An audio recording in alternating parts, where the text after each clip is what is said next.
You know, one of the biggest topics of this election was the jobs, the economy. Stephen Roach is back with us from Yale University. By the way, you have a fabulous finance background as the chairman of Morgan Stanley in Asia. I want to get your thoughts as to what kind of impact, or maybe a better way to put it is, what does Obama do tomorrow morning as he looks at his agenda and he looks at the economy?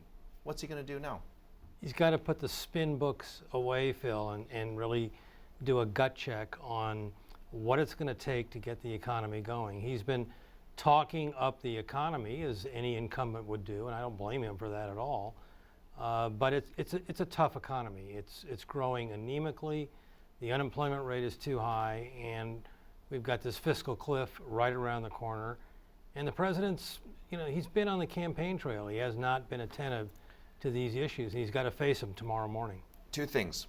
Let's start with, if the president called upon you and said, what is your advice as to the #1 issue that he needs to take care of? It's jobs, and the reason that it's jobs is because the American consumer, 70% of the economy, isn't growing because they've got too much debt and they don't have enough saving, and you've got to address those issues. But how to create those jobs? Because no one's against jobs. No one's ever against creating jobs. No, we want jobs, but jobs don't come out of thin air. Companies hire when they actually believe that there's going to be a need for more workers in the future, when their markets are going to expand. That takes demand, and consumers are not in a position to deliver that demand.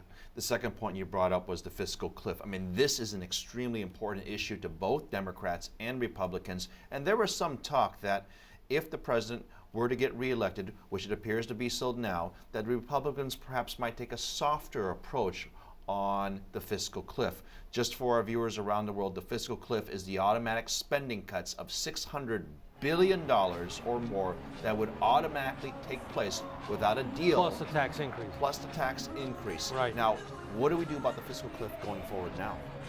It's going to be tough because the Congress is still polarized ideologically, and we need a president who can bring that polarization to an end. And we'll see if he's got the right stuff to do that. That's something that has not occurred yet, and it's easy to point the finger at the other side and say they don't give, and the other side points the finger at him and says he doesn't give. But if that's the way we go through the end of the year, then we're going to go back into recession.